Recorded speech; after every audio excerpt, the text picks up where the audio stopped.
I am Prince Kael Blackthorn, he said, his amber eyes never leaving hers. Son of the Wolf King, heir to the Northern Territories, guardian of the ancient bloodlines. And you, Elara Brooks, are my fated mate. The seer foretold your existence many years ago, a woman not of my time but of the future.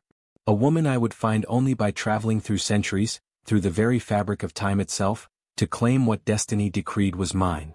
Elara Brooks had learned to recognize heartbreak by its appetizers. The expensive wine that arrived first, uncorked with ceremony. The flickering candlelight that cast romantic shadows across white tablecloths. The way her boyfriend, Marcus this time, had dressed in his best suit and chosen the restaurant where they'd had their first date 6 months ago. These were the trappings of something important, something momentous, and Elara's heart had dared to hope that maybe, just maybe, this time would be different. She was 26 years old and had been wrong 4 times before. Marcus cleared his throat, that nervous gesture she'd found endearing until this exact moment when it became a warning bell clanging in her chest. He reached across the table, not for her hand but for his wine glass, and took a long drink before speaking. The words came out practiced, rehearsed, delivered with the kind of careful enunciation that suggested he'd run through this speech multiple times in front of his bathroom mirror. Elara, I need to tell you something important. I'm getting married. For a heartbeat, joy exploded in her chest. Then he continued. Her name is Victoria. We've been engaged for 3 weeks now. The wedding is in 2 months. He slid a cream-colored envelope across the table, the kind with embossed lettering and silk ribbon. You're invited, of course. I'd like us to remain friends. The restaurant continued around them. Laughter from nearby tables, the clink of silverware against china, soft jazz playing from hidden speakers. But Elara heard nothing except the roaring in her ears, felt nothing except the now familiar sensation of her world crumbling yet again. She stared at the invitation, at Marcus's sympathetic smile, at the complete and utter destruction of another carefully constructed hope. Friends, she repeated, her voice flat and distant even to her own ears. I think that would be best, don't you? We've had a good run, but Victoria and I, well, we're from the same social circles. Our families have known each other for years. It just makes sense. It made sense. Just like David had made sense when he'd left her for his high school sweetheart. Just like Ryan had made sense when he'd reconnected with his ex-wife. Just like Jonathan and Sebastian before them had both found women who were better suited, better connected, better everything than Elara would ever be. 5 men in 4 years. 5 carefully constructed relationships that had felt real and solid and permanent until the moment they'd shattered like glass. Marcus signaled for the check with that easy confidence of someone who'd successfully completed an unpleasant task. He paid, generous to the end, and stood, adjusting his cufflinks. Take care of yourself, Elara. You deserve to be happy. Then he walked away, leaving her sitting alone at a table set for 2, surrounded by the ruins of her own desperate hope. Elara sat frozen for what might have been minutes or hours, humiliation crawling under her skin like insects. Other diners glanced at her with pity or curiosity, and she hated them for it, hated Marcus for doing this in public, hated herself for not seeing it coming. Again. When the waiter approached with concern in his eyes, she finally moved, gathering her purse and coat with hands that shook despite her best efforts to steady them. The night air hit her face like a slap when she stepped outside. It was late autumn, that time of year when the cold hadn't quite settled in but warmth had already fled. Elara walked without direction, her heels clicking against pavement in an erratic rhythm that matched the chaos in her chest. Anger and grief warred inside her, neither winning, both consuming her with equal voracity. She walked for blocks, turning down streets at random, until she found herself in a part of the city she didn't recognize. The buildings here were older, the streetlights sparse and flickering. An alley opened to her left, narrow and uninviting, and something drew her toward it, perhaps the desire to hide, to disappear into shadows where no one could witness her humiliation. An old woman sat there on an overturned crate, a small table before her covered in faded velvet cloth. Tarot cards were spread in an intricate pattern, their images barely visible in the dim light. The woman looked up as Elara passed, her eyes surprisingly sharp in a face mapped with wrinkles. Your fortune, dear? The old woman asked, her voice like dried leaves scraping across stone. I see great change coming for you. Elara laughed, the sound bitter and harsh. Change? Right. Let me guess, I'll meet a tall, dark stranger who'll sweep me off my feet? Save your breath, grandmother. I don't believe in fortune-telling, fate, destiny, or any of that mystical garbage anymore. Life has taught me exactly what to expect from the universe, and it's nothing good. She brushed past the table, but the old woman's hand shot out with surprising speed, grasping Elara's wrist. The touch was ice cold and Elara tried to jerk away, but the woman's grip was iron. You mock what you don't understand, child. But the cards have already been cast, the future already written. You will find love, true love, but not here. Not in this time. Let go of me, Elara demanded, her voice sharp with fear and residual anger. You will find love in your past, the woman continued, her eyes going distant and unfocused. A love that spans centuries, that defies the very laws of time itself. You will fall and he will rise. You will die and he will save you. And in the end, you will choose to leave everything behind for a love that was always meant to be. The woman released her suddenly and Elara stumbled backward, her heart pounding. You're insane. Stay away from me.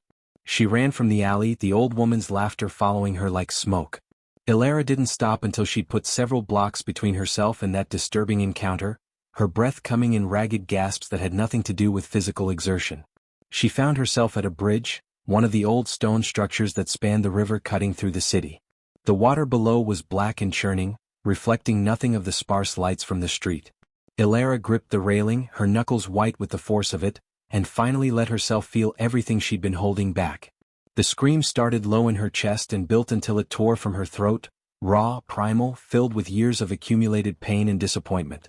She screamed at the sky, at whatever cruel god or indifferent universe had decided to make her life a series of romantic catastrophes. She screamed until her throat was raw, until tears streamed down her face, until she had nothing left inside her but hollow emptiness. Why? She shouted into the night. What did I do to deserve this? Why does everyone leave? Why am I never enough? The river offered no answers, only the sound of water rushing past, indifferent to her suffering. Elara leaned over the railing, looking down into those dark depths, and something caught her eye. A shimmer beneath the surface, like light reflecting off metal or scales. It moved, circling, drawing closer to the surface with hypnotic grace. Transfixed, Elara leaned farther over the railing, trying to make out what was creating that strange luminescence. The shimmer rose, taking on a vaguely human shape, broad shoulders, flowing hair, the glint of what might have been armor. She blinked, certain she was hallucinating, that grief and anger had finally broken something fundamental in her mind. The truck horn came from nowhere and everywhere, a sound so loud and sudden that Elara's body reacted before her mind could process it. She jerked backward, but her heel caught on the railing's base. The world tilted sickeningly, and then she was falling, tumbling through empty air toward the black water below. The impact drove the air from her lungs. Cold engulfed her, so intense it felt like knives piercing every inch of her skin. Water filled her nose, her mouth, and panic seized her in iron claws. Elara thrashed, her heavy coat dragging her down, her shoes like anchors on her feet. She couldn't swim, had never learned despite living her entire life in a city bisected by water, and now that failure was going to kill her. She sank, the surface growing distant above her, and her oxygen-starved brain produced one final, impossible vision. The figure she'd seen from the bridge was rising toward her, moving through the water with predatory grace. Long black hair flowed around a face of sharp, beautiful features. Eyes glowed with an inner light, amber and fierce. Armor covered his chest and shoulders, ancient in design, etched with symbols that seemed to pulse with their own luminescence. He reached for her, and Elara tried to scream, to tell him she couldn't swim, that she was drowning, that she needed help. But water rushed into her mouth, filling her lungs, and consciousness began to slip away like sand through her fingers. The last thing she saw was his hand closing around her wrist, impossibly warm despite the freezing water, before darkness consumed her completely. Death, Elara discovered, felt like sunlight. Warmth on her face, gentle and persistent. The smell of river water and damp earth. The sound of birds singing their morning chorus. Confused, Elara's eyes fluttered open, squinting against brightness that seemed impossible after the darkness of drowning. She was lying on a riverbank, grass beneath her, alive. Elara sat up with a gasp, coughing water from her lungs, her whole body shaking with cold and shock. Her coat was gone, her shoes missing, her dress clinging to her like a second skin. She patted herself frantically, checking for injuries, for any sign that she'd actually fallen into a river and should by all rights be dead. But aside from being soaked and freezing, she seemed unharmed. "What the hell?" she whispered, her voice hoarse from screaming and drowning and impossible survival. Movement in her peripheral vision made her turn. A man was emerging from the river, water streaming from his body as he waded toward shore. He was tall, easily over 6 feet, with a warrior's build, all lean muscle and predatory grace. Long black hair hung past his shoulders, some of it braided with what looked like leather cord and small bones. He wore armor that looked like something from a museum or a medieval festival, leather and metal worked together in intricate patterns. And in his hand, speared through its body, was a fish. Terror slammed into Elara like a physical force. This was the figure from the water, the impossible vision that had to have been her dying brain's last desperate hallucination. Except he was here, real, walking toward her with calm purpose while she sat on a riverbank with no memory of how she'd survived. She scrambled to her feet, nearly falling in her haste, and backed away from him with her hands raised defensively. "Stay back. I'm warning you, I know Kung Fu. I'm a black belt. I can kill you with my bare hands." She knew no such thing. The closest Elara had ever come to martial arts was a 3-week kickboxing class she'd quit after pulling a muscle. But fear made liars of everyone, and right now she was terrified. The man stopped, regarding her with eyes that were indeed the amber she'd seen underwater, studying her with an intensity that made her skin prickle. His gaze traveled over her, not with lust but with something far more unnerving, recognition. As though he'd been searching for her specifically, and now that he'd found her, everything made sense. He opened his mouth and spoke a single word, his voice deep and resonant, carrying an accent she couldn't place. "Mate." The word hit Elara like a punch to the chest. The way he said it, with such certainty and possession, made every instinct scream at her to run. So she did. Elara spun and ran, her bare feet slapping against grass and dirt, branches tearing at her wet dress, her lungs burning with the effort. She didn't know where she was going, didn't care, only knew she had to get away from the impossible man with his ancient armor and his claiming eyes and his single terrifying word. Behind her, she could hear him following. Not running, not chasing with any urgency, but following with the patient certainty of a predator who knew his prey couldn't escape. That steady pursuit was somehow more frightening than if he'd been sprinting after her, because it suggested he didn't need to hurry. That she was already caught, whether she knew it or not. Elara ran until her legs gave out, until she burst from the tree line onto a familiar street, until she recognized where she was and realized she'd somehow circled back toward her own neighborhood. She didn't stop until she reached her apartment building, fumbling with the door code with shaking hands, nearly sobbing with relief when it clicked open. She took the stairs 2 at a time, not trusting the elevator, not trusting anything. Her apartment door had never looked so welcoming. Inside, she slammed it shut, threw the deadbolt, attached the chain, and collapsed against it, her heart hammering so hard she thought it might burst from her chest. Hours passed. Elara showered until the water ran cold, washing away the river and the night and the impossibility of survival. She told herself it had been a hallucination, shock-induced delusions brought on by near drowning. The man wasn't real. The glowing eyes weren't real. The word, mate, wasn't real. But her wet dress hanging in the bathroom was real. The scratches on her feet from running barefoot through the woods were real. And the bone-deep certainty that something fundamental had shifted in her world was undeniably, terrifyingly real. She called her best friend, Mira, desperate for the normalcy of a familiar voice. When Mira answered, Elara could hear the sounds of her coffee shop in the background, the hiss of the espresso machine, the murmur of customers, the beautiful ordinary sounds of real life. "You will not believe the night I had," Elara said, trying to sound casual and failing miserably. "Marcus broke up with me at dinner. Apparently he's been engaged to someone else for 3 weeks. He gave me a wedding invitation. Can you believe?" A sound behind her made Elara freeze. A soft scrape like a window sliding open. She turned slowly, the phone still pressed to her ear, and watched with dawning horror as her third-floor window, which she knew for certain she'd locked, slid smoothly upward. A hand appeared on the sill, then another, and then he was climbing through with the fluid grace of someone who'd done this 1,000 times before. The man from the river stood in her living room, water still dripping from his hair, his armor gleaming in the lamplight, his amber eyes fixed on her with that same unnerving intensity. Elara screamed. The phone tumbled from her hands, Myra's concerned voice a distant tinny sound. Elara backed away until she hit the wall, her hands scrabbling for something, anything to use as a weapon. She grabbed a lamp, yanking it from the wall socket and holding it like a club. "Get out. Get out of my apartment. I'm calling the police. I have pepper spray. I have a gun." She had none of those things. He took a step toward her, hands raised in a gesture that might have been placating if his mere presence wasn't so overwhelming. When he spoke, his voice was gentler than before, but the words made her blood run cold. "Please. Do not fear. I speak your language. His English was accented, the pronunciation careful and deliberate. I mean you no harm, mate. I have come a very long way to find you. I'm not your mate. I don't even know you. This is breaking and entering. This is stalking. This is... Elara's voice broke, terror and exhaustion finally overwhelming her false bravado. Please just take whatever you want. My purse is by the door.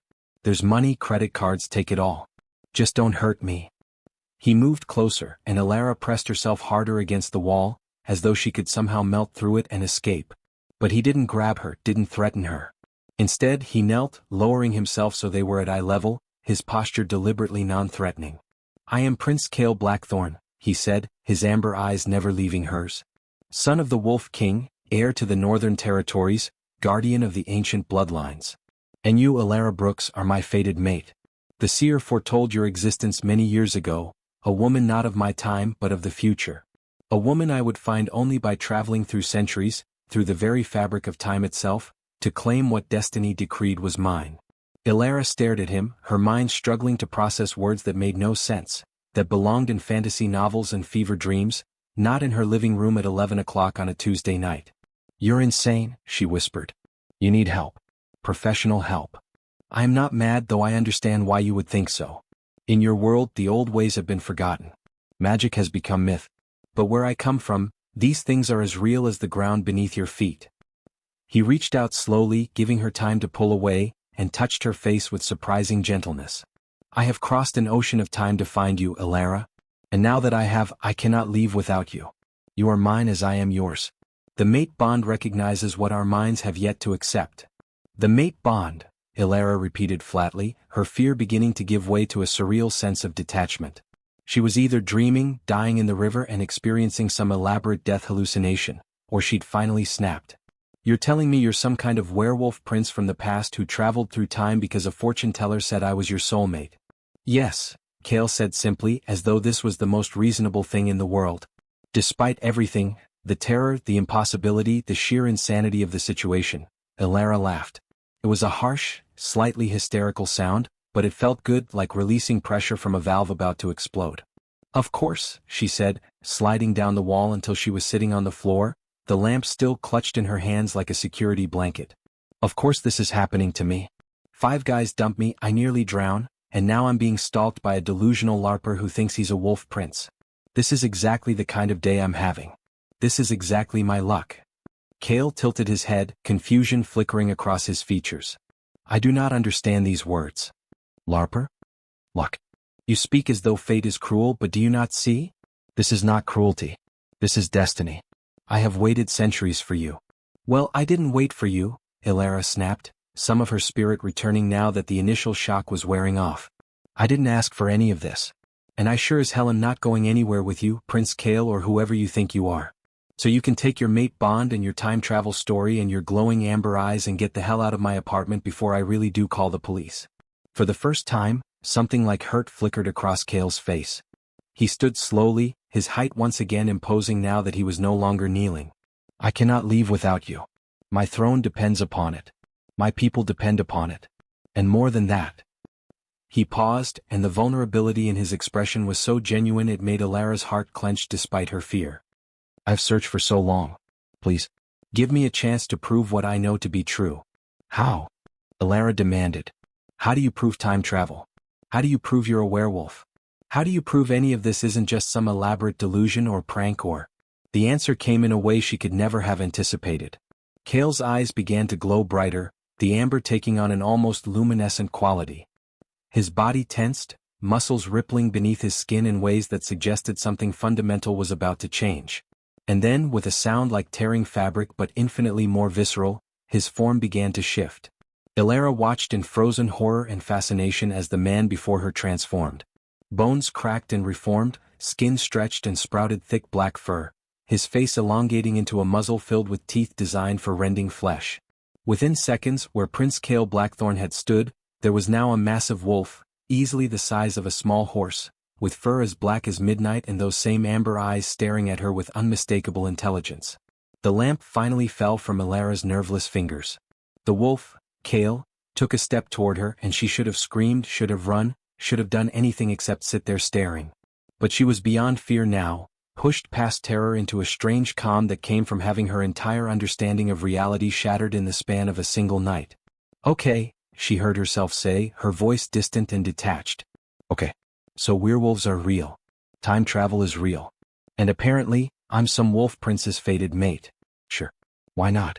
This day can't get any weirder." The wolf's mouth opened and somehow, impossibly, Kael's voice emerged, though rougher and more animalistic. "Do you believe me now?" Elara looked at the creature before her, at the intelligent eyes, at the impossible transformation she'd just witnessed, at the complete and utter destruction of everything she'd thought she knew about the world, and found herself nodding slowly. "I believe you're something. Whether you're actually from the past or just some kind of, I don't know, supernatural being, I guess I believe that much." She took a shaky breath. "But that doesn't mean I'm going with you. That doesn't mean I accept this mate bond thing. That just means I accept that my knight has officially entered full supernatural territory, and I need to figure out what to do about it." Kael shifted back to human form, the transformation just as visceral and impossible as before. He stood before her, still in his armor, still impossibly handsome despite everything, and smiled, a real smile that transformed his face from intimidating to breathtaking. "That is enough," he said. "Belief is the first step. The rest will follow. And I can wait, Elara Brooks. I have waited centuries already. A few more days while you come to terms with fate will not break me." "A few days?" Elara repeated. "You're planning to just, what, hang around? Stay here? Where else would I go?" Kael asked reasonably. "I do not know this world this time. And I will not leave your side. The mate bond demands I protect you, stay close to you. So yes, I will stay." Elara stared at him, at this impossible man who had just turned her entire world upside down, and realized with dawning horror that he was completely serious. Prince Kael Blackthorn, wolf shifter from the past, was planning to move into her apartment. "This is insane," she muttered, but even as she said it, she knew she wasn't going to call the police. Wasn't going to scream or fight or try to force him out. Because underneath the fear and confusion, underneath the complete impossibility of everything that had happened, something in her chest had started humming the moment she'd first seen him underwater. Something that recognized him, that called to him, that whispered a single, terrifying truth. Mate. Prince Kael Blackthorn adapted to the 21st century with the determination of a warrior learning enemy territory.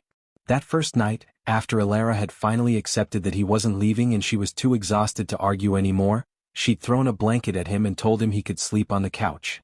She'd locked her bedroom door, not that it would stop him as he'd already proven, and collapsed into bed, certain she wouldn't sleep a wink. She'd been wrong. Exhaustion claimed her the moment her head hit the pillow, dragging her under into dreamless oblivion.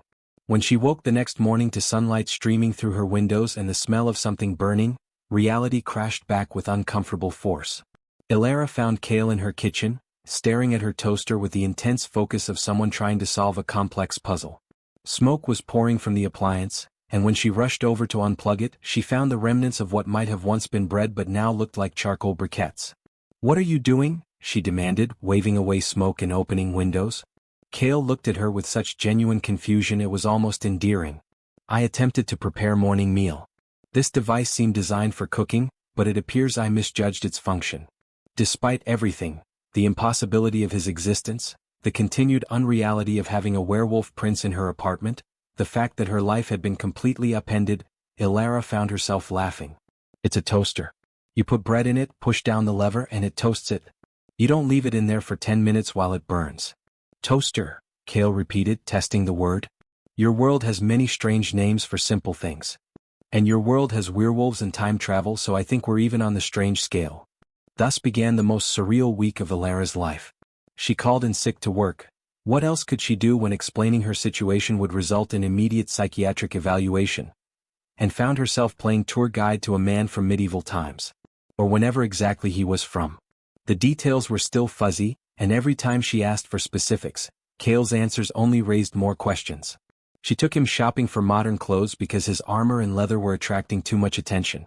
Watching him try on jeans and t-shirts was an experience in contrasts. The ancient warrior prince struggling with zippers and buttons, his muscular frame making everything look like it was painted on, his complete bafflement at the concept of sneakers. "These are not proper footwear for battle," he complained, looking down at the Nike she'd selected. "You're not going into battle. You're going to the grocery store. One should always be prepared for battle." "In the cereal aisle? Especially in the cereal aisle. Have you seen how many choices there are? That is clearly a trap. She showed him how to use her phone, her television, her microwave, all the mundane technologies that felt like magic to someone from his time. He was a quick study, his sharp intelligence adapting rapidly to this new world, but there were moments of such pure culture shock that Elara found her fears slowly being replaced by something dangerously close to affection. Like when he pressed play on her TV and a nature documentary about wolves had come on. He'd stood transfixed for 10 minutes before turning to her with genuine offense in his eyes. These narrators speak of my people as though we are mere animals. This is disrespectful. Your people? Wolves? These are distant cousins, uncorrupted by human blood but still family. They deserve better than to be studied like specimens. Or when he discovered her shower and spent nearly an hour under the hot water, emerging with his long hair dripping and a look of pure bliss on his face.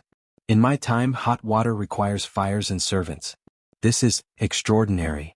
But underneath the cultural adaptation, the mate bond he'd spoken of was real and undeniable. Elara felt it constantly, a pull in her chest whenever he was near, a warmth that spread through her when he looked at her, a sense of completeness she'd never experienced before. She tried to fight it, tried to maintain her walls, but Kael was patient and persistent in ways that slowly wore down her resistance. He told her stories of his world while they cooked dinner, while she cooked and he watched with fascination. Stories of pack politics and ancient feuds, of the seer who had come to him on his 30th year and told him his mate existed beyond the veil of time. She said, "I would know you by your defiance," Kael said, watching Elara chop vegetables with more force than necessary. "That you would resist the mate bond, fight against fate itself, and that was how I would recognize you. Any woman who would challenge destiny itself was worthy of standing beside me." "That's a pretty way of saying I'm stubborn," Elara muttered.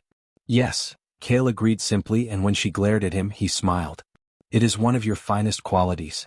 On the 5th day, Elara made a mistake. She let herself trust that impossible smile. Let herself lean into the mate bond instead of fighting it. Let herself wonder if maybe, just maybe, fate had finally given her something good instead of taking away.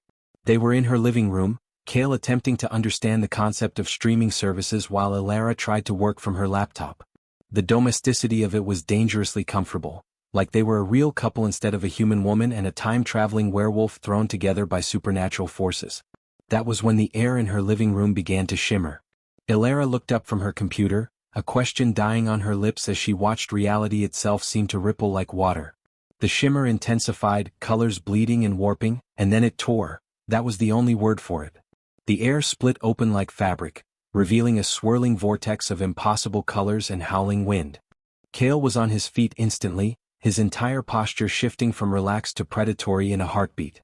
"Elara, get behind me. Now." She didn't argue. Something in his tone, in the way he'd suddenly gone perfectly still, told her this was exactly as bad as it looked. She scrambled to her feet and moved behind him just as figures began emerging from the portal. They were wolves, massive, terrifying, their fur ranging from gray to brown to mottled black. But as they stepped through into her apartment, they shifted, bones and muscle reorganizing until men stood where beasts had been. 5 of them, all wearing armor similar to Kael's but bearing different insignias, all with eyes that glowed with inhuman light. The largest, a man with gray-streaked hair and scars marking his face, smiled with too many teeth. "Prince Kael Blackthorn. We've been searching for you across time itself. Did you truly think you could hide in this pathetic future?" "Gareth," Kael said, his voice deadly calm. "I should have known the usurper's dogs would follow me. How did you find the way?" "Your father's seer proved cooperative once properly motivated." Gareth's smile widened. "She told us everything before she died. About your mate in the future. About the prophecy that said only by bonding with her could you claim your throne. And about how killing either you or her would end your line forever." The other wolves began to spread out, surrounding them with practiced precision. Elara's heart hammered against her ribs, her earlier trust transforming into cold terror. This was real. These were actual enemies who had traveled through time to kill them. "Elara," Kael said softly, never taking his eyes off the wolves. "When I transform, climb onto my back and hold tight. Do not let go no matter what happens. Do you understand?" "Kael, there are 5 of them. Do you understand?" His voice cracked like a whip and she nodded mutely. "Good." He glanced back at her once, his amber eyes filled with something that looked like apology and determination in equal measure. "Hold on, mate. Trust me." Then he shifted. The transformation was faster this time, more violent, as though he was pushing his body to its limits. Black fur erupted across his body, bones cracking and reforming with sounds that made Elara's stomach turn. Within seconds, the massive wolf stood before her, easily 7 feet tall at the shoulder, his eyes blazing with inner fire. He crouched and Elara understood. She climbed onto his back, her fingers tangling in thick fur, her legs gripping his sides like he was some kind of supernatural horse. The moment she was secure, Kael launched himself forward. Not at the wolves, at her window. Glass exploded outward as they crashed through 3 stories up, and Elara screamed as they fell. But Kael twisted in midair, his powerful legs absorbing the impact when they hit the ground. He didn't stop, didn't slow, just ran with speed that made the world blur around them. Behind them she heard howls. The wolves were following. Kael ran through streets that emptied before them, people scattering and screaming as a horse-sized wolf with a woman on its back tore through the city. He leaped over cars, crashed through a storefront, emerged from the other side and kept going. Elara held on with every ounce of strength she possessed, her face pressed against his fur, her mind blank with terror and adrenaline. They reached the edge of the city where buildings gave way to trees. Kael dove into the forest, the thick canopy swallowing them into shadow. Only then did he slow, his sides heaving with exertion, his breath coming in great gasps. Elara slid off his back, her legs nearly giving out when they hit solid ground. She stumbled to a tree and leaned against it, trying to catch her breath, trying to process what had just happened. Kael shifted back to human form, naked now. His clothes hadn't survived the transformation, but Elara barely noticed. She was too busy watching the trees, waiting for the wolves to emerge and finish what they'd started. "They will find us," Kael said, his voice rough. "They have our scent now. But we have time. A few hours, perhaps a day if we're fortunate." "Time for what?" Elara demanded, her voice shaking. "To run?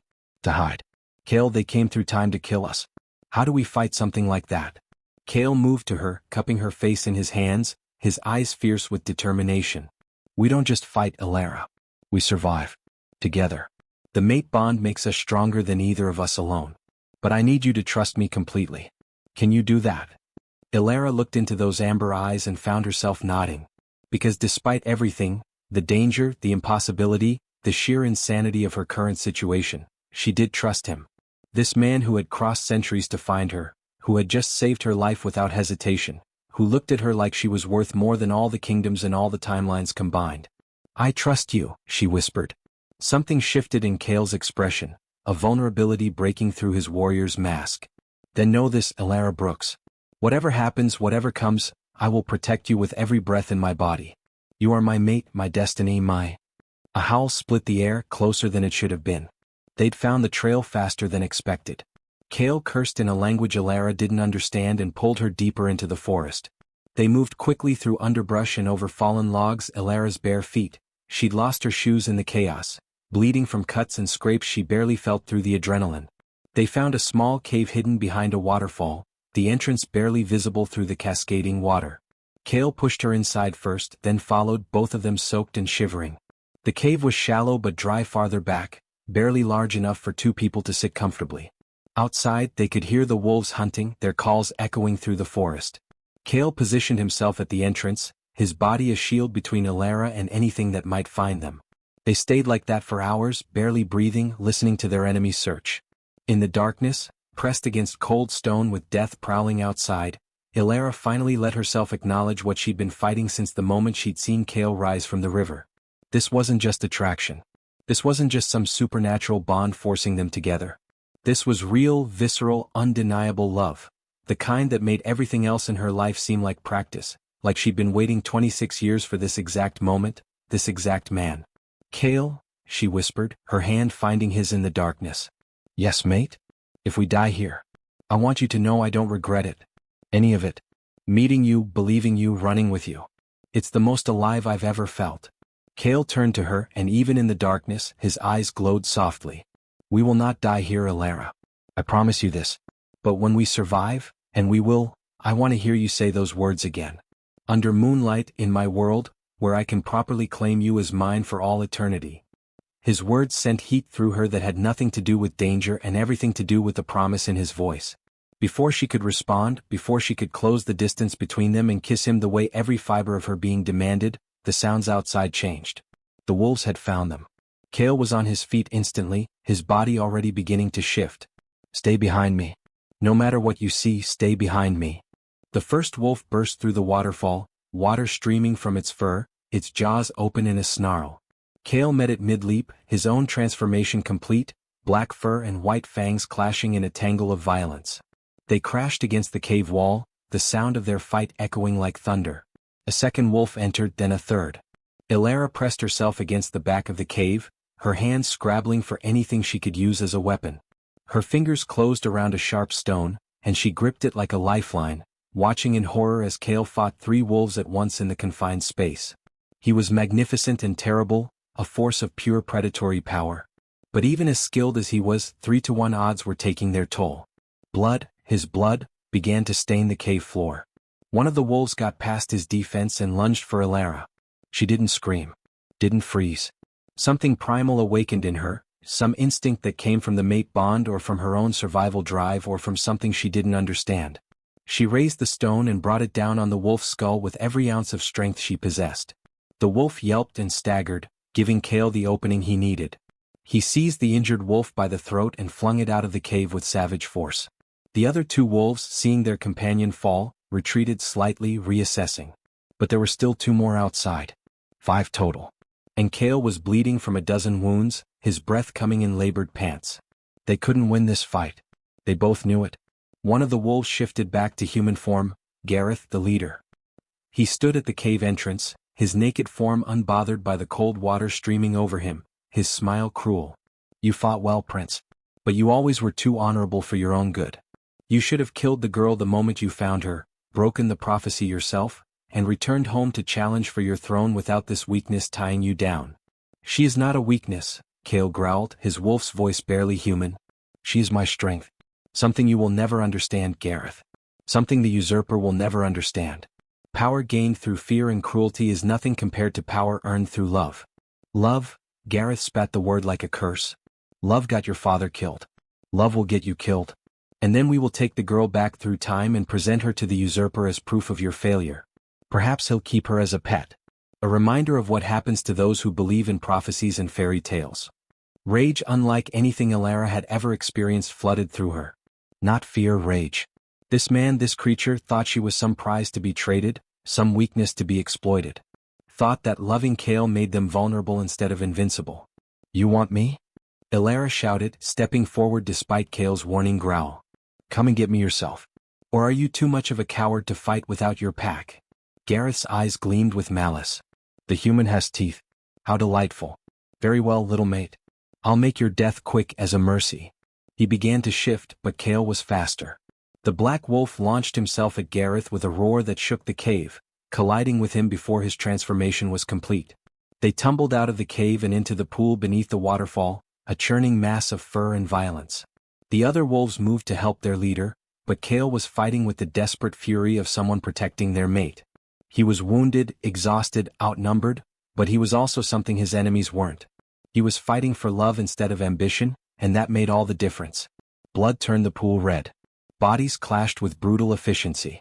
Elara watched from the cave entrance, her heart in her throat, knowing she was seeing something ancient and primal, a mate defending his bond with everything he had. One wolf fell, its throat torn out. Then another, its spine snapped. Gareth fought with vicious skill, but even he was no match for Kael's fury. The remaining wolves, seeing their leader losing, made a choice that spoke to their cowardice. They fled, shifting mid-run and disappearing into the forest. Gareth tried to follow, but Kael caught him by the hind leg. The usurper's lieutenant twisted, snapping at Kael's face, catching him across the muzzle and eye. Kael's answering attack was final and brutal, jaws closing around Gareth's throat, applying pressure until the wolf went limp. When it was over, when the only sound was the waterfall and Kael's labored breathing, he shifted back to human form and collapsed onto the rocky shore. Blood streamed from wounds covering his body, his left eye swollen shut, his chest rising and falling with dangerous irregularity. Elara ran to him, splashing through blood-tinted water, falling to her knees beside him. Kael? Kael, stay with me. He looked up at her with his one good eye, and impossibly he smiled. Did I protect you well, mate? You're an idiot, Elara sobbed, her hands hovering over his wounds, not knowing where to start, how to help. You almost died. You can't die. I just found you. The universe can't be cruel enough to give me this and then take it away. Not dying, Kael whispered, though his voice said otherwise. Just need to rest. Healing is slower in this time. Too far from the moon's power. His eye closed, his body going terrifyingly still. Elara shook him, screamed his name, pressed her hands against his chest to feel for a heartbeat. It was there, but weak, growing weaker with each passing moment. No, she whispered. No, you don't get to do this. You promised we'd survive. You promised to take me to your world and claim me under moonlight. You can't break that promise. I won't let you. But Kael didn't respond. His breathing grew shallower, his skin losing its warmth. And Elara, holding the dying body of her mate in her arms, realized with devastating clarity that love wasn't always enough. That sometimes, no matter how fierce your devotion or how strong your bond, death still came. She held him as his heartbeat slowed, each pause between beats stretching longer. Held him as his breathing became barely perceptible. Held him as the sun began to set, painting the forest in shades of blood and gold. And then, between one moment and the next, his breathing stopped entirely. Elara's scream shattered the twilight. She clutched his body to her chest, rocking back and forth, her grief a physical entity tearing through her with claws of ice and fire. This couldn't be real. This couldn't be happening. Not after everything, not after she'd finally found someone who saw her, truly saw her, who loved her not despite her defiance but because of it. Come back, she sobbed into his still chest. Please, Kael, come back. I'm not ready. I'm not ready to lose you. But the universe, as it had so many times before, ignored her pleas. Kael Blackthorn, Prince of Wolves, her fated mate, her impossible love, was gone. She stayed with his body until darkness fell completely, until cold seeped into her bones and shock gave way to numbness. Finally, mechanically she stood. She couldn't leave him here, couldn't let the forest claim him. But she also couldn't carry him. Could barely walk herself. So she stumbled back toward the city, her mind fractured, her soul hollow. Somehow she found her way to her apartment, or what was left of it. The window Kael had crashed through was boarded up by the building's emergency maintenance crew, police tape crossed her door, and she realized with distant surprise that she'd been gone for 3 days. Her phone had 17 missed calls from Mira, 12 from work, and 1 from her landlord threatening eviction for the property damage. None of it mattered. Nothing mattered. Elara spent the next month in a haze of grief. She told Mira everything, the truth this time, not some sanitized version. Her best friend listened with increasing concern, clearly thinking Elara had suffered a complete mental breakdown. When Elara insisted on showing her the cave, the bodies were gone, cleaned up by whatever supernatural forces govern such things. There's nothing here, Mira said gently, the way one speaks to the mentally ill. Elara, honey, I think you need to talk to someone. A professional. You've been through so much with all those breakups, and I think maybe your mind created this elaborate fantasy to cope with. It wasn't a fantasy, Elara interrupted flatly. He was real. The mate bond was real. His death was real. Just because you can't see the evidence doesn't mean it didn't happen. But without proof, without Kael's body, without anything tangible, Elara's story sounded like the delusions of someone who'd finally snapped. Even she sometimes wondered if she'd imagined it all, if the whole week with Kael had been some elaborate grief-induced hallucination brought on by Marcus's rejection. Except she could still feel the echo of the mate bond even in death. Could still feel the absence where Kael's presence had been, a hole in her soul that ached with every breath. On the 30th day after his death, Elara found herself walking through the city at dusk, retracing the steps she'd taken the night Marcus had broken up with her. She didn't know what she was looking for, didn't have any plan. She just knew she couldn't live like this anymore, suspended between belief and doubt, between love and loss. She turned down the alley where she'd first seen the tarot reader. Expected it to be empty. Probably had always been empty, probably the old woman had been another hallucination. But no. There she sat at the same small table, the same cards spread before her. The old woman looked up as Elara approached, and something like satisfaction crossed her weathered features. Ah, the girl who fell. You've returned. You knew, Elara said, her voice rough from weeks of crying. You knew what was going to happen. You knew I'd meet him, fall in love with him, lose him. And you said nothing. I said exactly what needed to be said, the woman replied calmly. I told you that you would find love in your past. And you did. He's dead, Elara said flatly. So what was the point? Why show me something so perfect just to rip it away? The old woman tilted her head, studying Elara with eyes that seemed to see through time itself. Is he? Are you certain?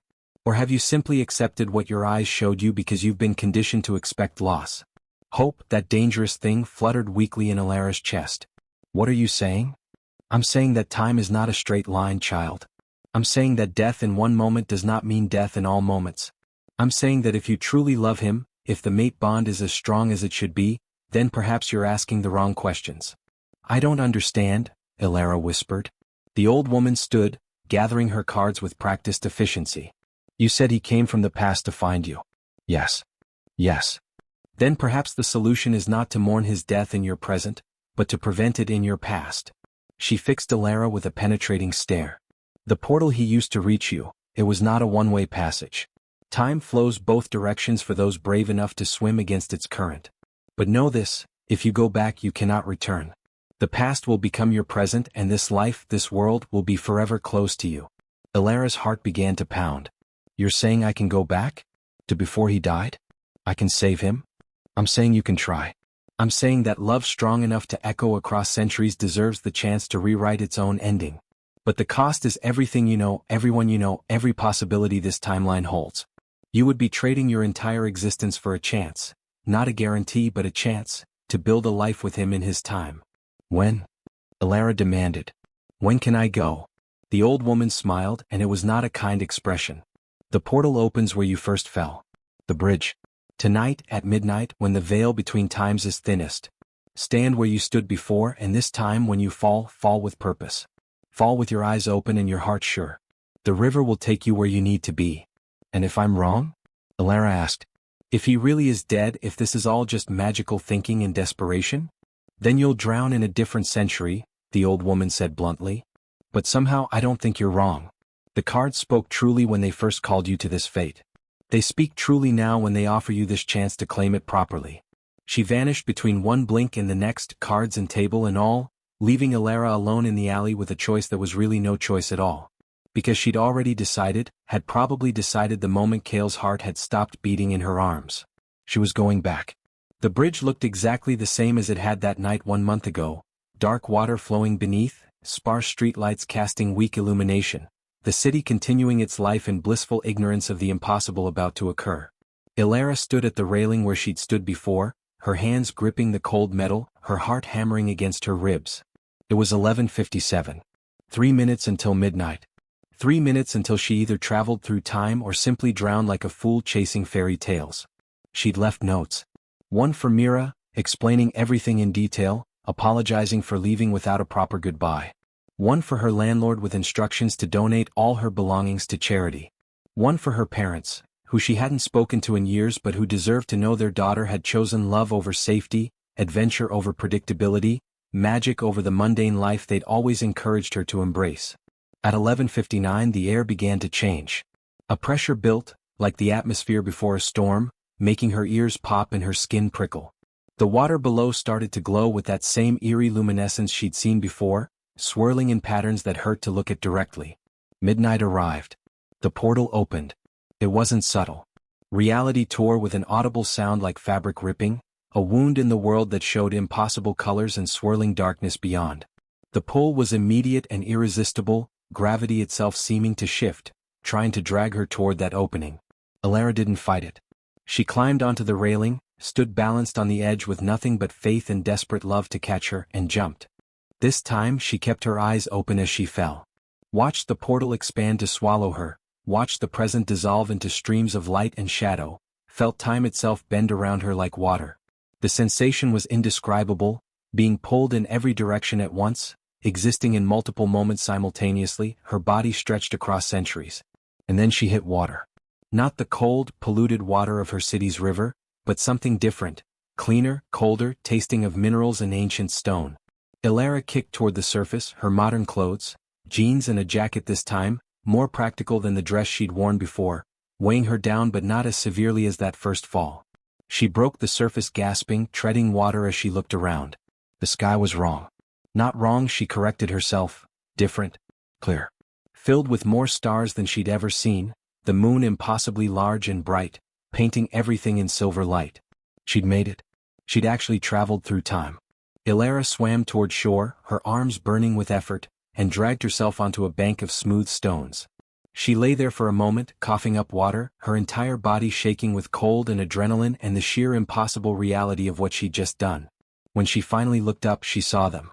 Buildings, but not the glass and steel structures of her time. These were stone and timber, arranged in medieval patterns with thatched roofs and smoking chimneys. People moved in the distance, their clothing confirming what she already knew: she'd succeeded. This was Kael's time, his world, his past that was now her present. Elara stood on shaking legs and started walking. Her modern clothes drew immediate attention. People stopped and stared, mothers pulled their children closer, merchants abandoned their stalls to gawk at the strange woman who'd appeared from nowhere, dripping wet and dressed in clothing they'd never seen before. "Make way!" A voice shouted in a language that should have been incomprehensible but that her brain somehow translated, as though the act of traveling through time had gifted her the ability to understand. "Clear the path." Elara turned toward the commotion and felt her heart stop.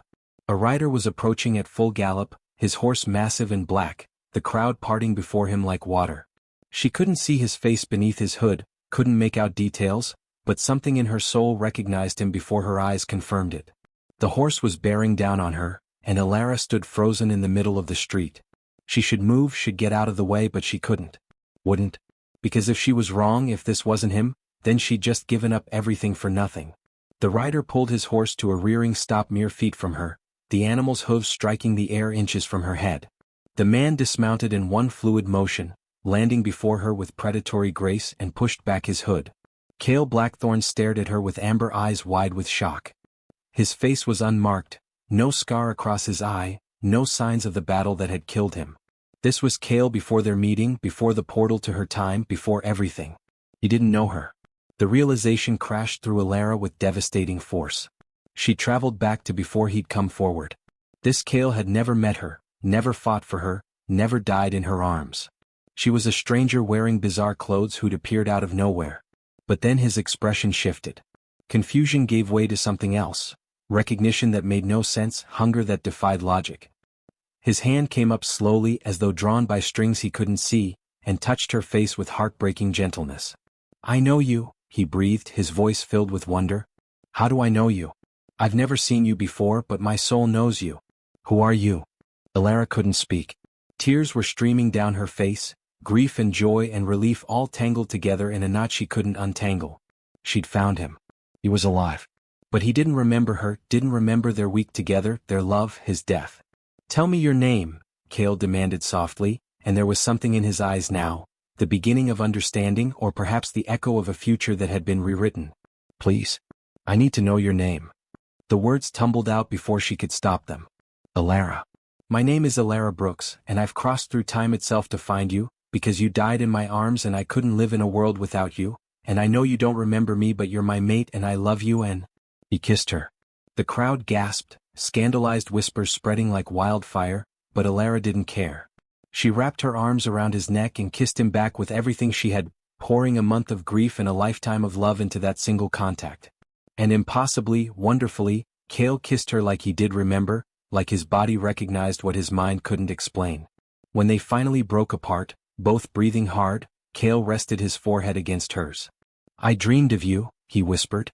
"Every night for months, I've dreamed of a woman who defies me, who challenges me, who fights beside me and then dies because I'm not strong enough to protect her.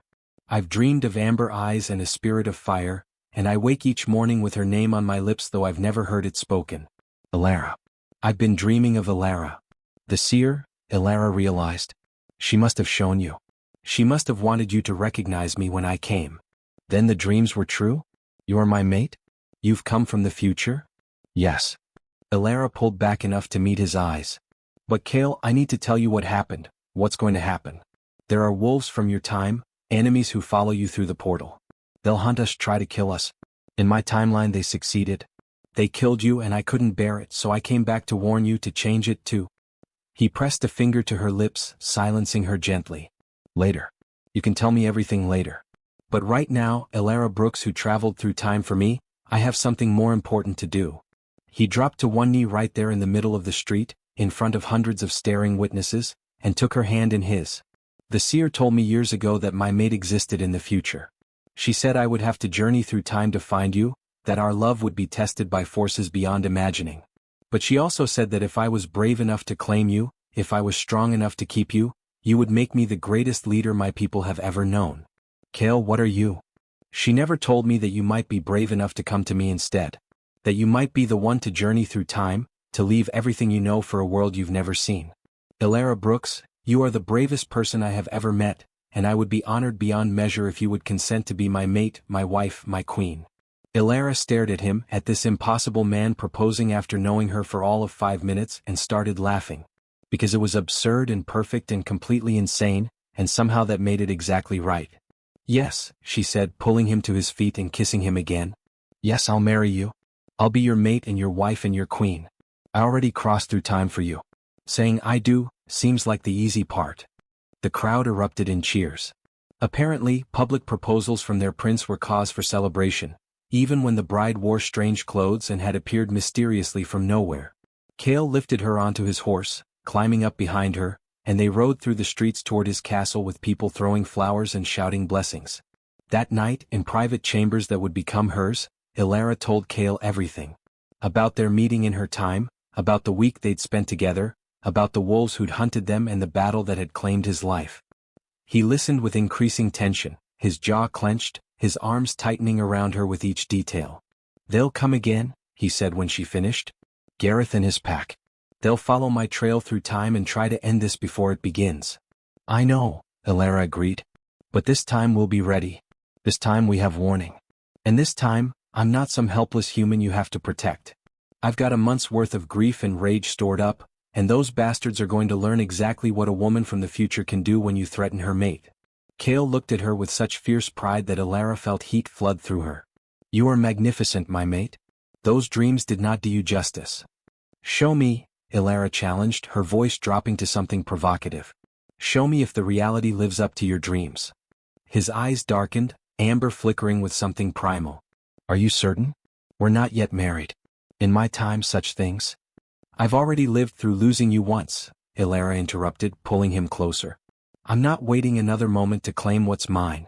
We can have the ceremony and the politics and all the proper traditions later. Right now, I need you to prove to me that this is real, that I didn't give up everything for a ghost. Kael's control snapped. He kissed her with fierce possession, his hands tangling in her still damp hair, and Elara met his passion with her own. They came together with the desperate urgency of souls reunited, the mate bond singing between them as it locked into place properly, powerfully, permanently. Later, wrapped in furs with Kael's warmth surrounding her, Elara felt truly at peace for the first time since his death in her timeline. This was right. This was where she was meant to be. Not in a world of skyscrapers and technology, but here, in this ancient time, with a wolf prince who loved her enough to dream of her across centuries. When will they come? She asked quietly. The wolves. Within the week, if your timeline holds true. But Elara, I need you to understand something. If they come here to my time, they're not just challenging us. They're challenging my entire pack, my father's rule, the established order. This will become a war, not just a skirmish. Then we make sure it's a short war, Elara said with steel in her voice. We make sure they understand that coming after us was the worst mistake they ever made.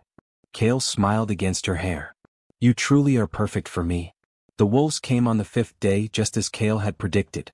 But this time, everything was different. This time, Kael was in his own territory, surrounded by his pack, with the full strength of his father's army at his back. And this time, Elara wasn't a helpless bystander. She'd spent the intervening days learning to fight with the weapons of this time, her modern sensibilities giving her an unconventional edge that surprised even the most seasoned warriors. When Gareth and his wolves emerged from their portal in the center of the castle courtyard, they found themselves surrounded by 100 armed warriors with no escape route and no element of surprise. Kael stepped forward, Elara at his side, both of them radiating the kind of confidence that came from knowing they'd already won this fight once and would win it again. Gareth, you're early. Or rather, you're late. We've been expecting you. The usurper's lieutenant looked between them with dawning horror, realizing that something had changed, that the timeline he'd followed had somehow been altered. How? Does it matter? Elara interrupted, her voice cold. You came here to kill us, to prevent Kael from claiming his mate and his throne. But you failed. In every timeline, in every version of this story, you fail. Because love isn't a weakness, no matter how many times you try to make it one. The usurper will send more, Gareth snarled. You cannot hide from fate. We're not hiding, Kael replied. and his voice carried the authority of someone born to rule. "We're rewriting it. Guards, take them. They'll stand trial for treason against the crown and for crimes against time itself." The fight was brief and decisive. Gareth's wolves, outnumbered and outmaneuvered, fell quickly. Some died in the initial clash. Others were captured, bound with silver chains that suppressed their ability to shift. Gareth himself tried to fight his way to Elara, perhaps thinking he could still salvage his mission by killing the mate. He never got close. Kael met him in single combat, and this time without the element of surprise, without Kael being exhausted and wounded, the fight wasn't even close. Within minutes, Gareth was on his knees, Kael's blade at his throat. "Any last words?" Kael asked coldly. Gareth spat blood and looked up at Elara with hatred burning in his eyes. "She'll be your downfall. Her softness, her humanity. She'll make you weak when you need to be strong." "He's got it backward," Elara said, moving to stand beside Kael. "I don't make him weak. I make him human. And that's going to make him a better king than the usurper could ever be." Kael's blade moved in a single, clean stroke, and Gareth fell silent forever. The remaining wolves, seeing their leader dead, began to howl, some in grief, some in submission. The battle was over. The threat ended. The future secured. 7 days later, as promised, they were married beneath the full moon in a ceremony that combined ancient wolf traditions with touches Elara had suggested from her own time. She wore a dress of silver and white that made her look like moonlight given form. Kael wore the formal armor of his station, looking every inch the prince he was born to be. When the elder asked if she came to this union freely, Elara's voice rang out clear and strong. "I do. I came across centuries, across time itself, to stand beside this man. There's nothing in this world or any other that could make me choose differently." When the elder asked Kael if he would honor and protect his mate for all his days, his response was equally fervent. "I will. She is my past, my present, and my future. She is the dream I didn't know I was having until she made it real." They sealed their vows with a kiss that seemed to shake the very foundations of the castle, the mate bond fully realized, fully acknowledged, fully celebrated. The pack howled their approval, and Elara tipped her head back and joined them, her human voice somehow finding the right pitch, the right rhythm. She was home. Not in the geographical sense, but in the way that mattered. She'd found where she belonged, who she belonged with, and nothing in all of time could take that away from her now. In the months that followed, Elara became more than just Kael's mate. She became his partner in ruling, his advisor in matters of diplomacy, his greatest advocate and fiercest defender. She brought ideas from the future that improved their agriculture, their medicine, their education. She challenged traditions that no longer served, pushed for changes that strengthened rather than weakened. And when Kael's father stepped down and Kael ascended to become the Wolf King, Elara stood beside him as his queen, not a silent ornament, but a true co-ruler, respected and even feared by those who'd initially doubted her. The seer's prophecy had been right all along. Elara had found love in her past. She had fallen through time and risen as a queen. She had died in one timeline only to be reborn in another. And in doing so, she had discovered the truth that Marcus and all the others before him had never understood, that real love wasn't about finding someone who fit into your existing life, but about finding someone worth rebuilding your entire world around. 2 years after the wedding, on a night when the moon hung full and heavy in the sky, Elara stood in the castle gardens with one hand resting on her swollen belly. Inside her, new life stirred. Twins, the healers said, a boy and a girl. The next generation of their bloodline, living proof that time could be rewritten and fate could be chosen rather than endured. Kael found her there, as he always did when she sought the quiet of the gardens. He wrapped his arms around her from behind, his hands covering hers over their unborn children, and pressed a kiss to her temple. "What are you thinking about, my queen?" he asked softly. "About falling," Elara replied, leaning back into his warmth. "About how the worst night of my life in one timeline became the best night in another. About how I thought I was drowning when I was actually being saved." "The old woman with the cards?" Kael said, understanding immediately. "Have you ever wondered if she was real? Or if she was something else, fate itself, perhaps, guiding you toward the path you were meant to walk?" "I think she was both," Elara mused. "Real and symbolic. A guide and a test. She told me I would find love in my past, but she never said it would be easy. She never promised that I wouldn't have to die first, in a way, to be reborn into the life I was meant to have." One of the twins kicked hard enough that both of them felt it, and Kael laughed, a sound of pure joy that never failed to make Elara's heart swell. "They're strong," he said proudly. "Like their mother. And stubborn like their father," Elara countered, turning in his arms to face him. Kael, do you ever regret it? The path we took, the timeline we created? Do you ever wonder what would have happened if I hadn't come back, if we'd stayed on the original course? Never, Kael said fiercely, cupping her face in his hands. In that timeline I died without truly knowing you. In that timeline, you grieved alone in a world that could never understand what you'd lost. This timeline, our timeline, is the one where we both get to live. Where we both get to love. Where we both get to become the people we were always meant to be. How could I regret that? You're right, Elara whispered, rising on her toes to kiss him. This is exactly where we're supposed to be. Exactly when we're supposed to be. And I wouldn't change a single moment of the journey that brought us here. They stood together in the moonlight, the Wolf King and his time-traveling queen, their hands resting on the future growing between them, and knew with absolute certainty that some loves really were worth crossing centuries to claim. In the distance, the pack began their nightly howl, a sound that had once terrified Elara but now felt like home. She joined them, her voice blending with Kael's and the hundreds of others, a symphony of belonging that echoed across the mountains and valleys of a world she'd chosen over everything else she'd ever known. And somewhere, in an alley that might have existed in any time, in any place, an old woman smiled as she shuffled her cards and whispered to the universe, another thread woven correctly. Another soul found its way home.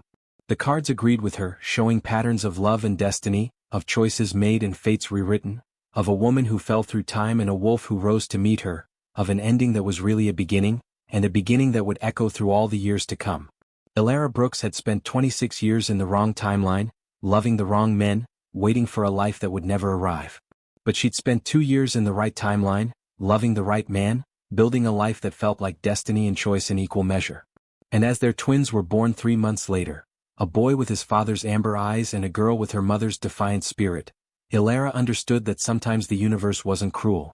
Sometimes it was just patient, waiting for you to be brave enough to fall so it could teach you how to fly. The boy they named Theron, after the father Elara had lost and the legacy she'd left behind.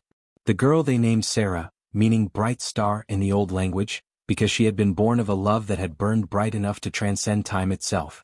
And on the twins' first birthday, when the castle was filled with celebration and the pack gathered to honor the young heirs, Kael pulled Elara aside to a quiet balcony overlooking the kingdom they'd built together. "Do you remember what you said to me that first night?" he asked. "In your apartment, when I told you that you were my mate?" "I said a lot of things that night," Elara replied with a laugh. "Most of them variations on, get out, and you're insane." "True," Kael agreed, smiling. "But there was one moment, right before you finally believed me, when you said something I've never forgotten. You said, 'I don't believe in fate, magic, or destiny anymore. Life has taught me exactly what to expect from the universe, and it's nothing good.'" Elara winced at the memory of her younger, more bitter self. "I was wrong." "You were wounded," Kael corrected gently. "You'd been hurt so many times that you'd built walls around your heart to survive. But Elara, my brave, beautiful mate, you were never meant to just survive. You were meant to live, to love, to rule, to become the woman who would save a wolf prince from a death he didn't even know was coming, and in doing so, save herself from a life that was slowly killing her spirit." Tears pricked at Elara's eyes. "How do you always know exactly what to say?" "Because I know you," Kael said simply. "I knew you before I met you, dreamed you before I touched you, loved you before I understood what love truly meant. And I will know you, dream you, and love you until time itself ends and we fall through into whatever comes after." Below them, the celebration continued. Their children laughed in the arms of devoted caregivers. The pack danced and sang and told stories of the queen who came from the future and the king who crossed time to find her. And above them, the moon shone bright and eternal, witness to a love that had defied every law of nature and time itself. "Tell me again," Elara whispered, leaning into Kael's embrace. "Tell me how this story ends." Kael smiled against her hair. "It doesn't end, my love. It just keeps beginning over and over again in every moment we choose each other. In every morning we wake together. In every child we raise, every challenge we face, every year we build this kingdom into something worthy of the love that founded it." "That's a good ending," Elara said softly. "That's a good beginning," Kael corrected. "And we have a lifetime of beginnings ahead of us."